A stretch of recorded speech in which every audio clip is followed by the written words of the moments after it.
नाज़रीन cipher case जी ॿुधणी थी आहे। ॿुधणी जे हवाले सां अवांखे अपडेट कयूं पिया त पीटीआई चेयरमैन शाह महमूद कुरैशी ते फर्दे जुर्म लागू कयो वियो आहे। साइफर केस में पीटीआई चेयरमैन शाह महमूद कुरैशी ते फर्दे जुर्म लागू कयो वियो आहे। अपडेट कयूं पिया साइफर केस जी ॿुधणी जे हवाले सां स्पेशल अदालत जे जज अबुल असनाद पीटीआई चेयरमैन शाह महमूद कुरैशी ते फर्दे जुर्म लागू करे छॾियो आहे। ख़बर अवांखे ॾियूं पिया पीटीआई चेयरमैन शाह महमूद कुरैशी पारां ॾोह क़बूल करण खां इनकार कयो वियो। अदालत शाहिदनि खे 27 अक्टूबर ते तलब करे वरितो आहे। साइफर केस जी ॿुधणी थी आहे। साइफर केस में पीटीआई चेयरमैन शाह महमूद कुरैशी ते फर्द जुर्म लागू कयो वियो आहे।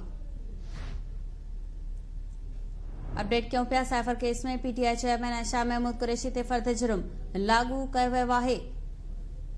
ख़बर अवांखे ॾियूं पिया साइफर केस जी ॿुधणी थी आहे। स्पेशल अदालत जे जज अबुल असनाद पीटीआई चेयरमैन शाह महमूद कुरैशी ते फर्दे जुर्म लागू करे छॾियो आहे। साइफर केस जी ॿुधणी थी आहे। पीटीआई चेयरमैन शाह महमूद कुरैशी पारां ॾोह क़बूल करण खां इनकार कयो वियो। अदालत शाहिदनि खे 27 अक्टूबर ते तलब करे वरितो आहे। तफ़सील मालूम कंदासीं। लाइन ते मौजूद आहे असद शर। जी असद, कहिड़ा तफ़सील आहिनि? साइफर केस जी ॿुधणी थी आहे।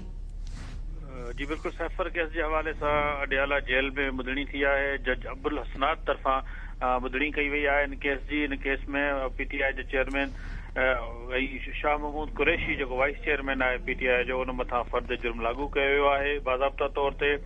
इन फर्द जुर्म लागू थियण खां पोइ ॿिन्ही ते हाणे इहो केस हलंदो। इन हवाले सां जेको ॿुधायो पियो वञे त ॿिन्ही जेको सिहत जुर्म खां इनकार करे छॾियो आहे। हाणे अदालत तरफा गवाह जेके अदालत शाहिद आहिनि केस जा उन्हनि खे 27 अक्टूबर ते तलब कयो वियो आहे।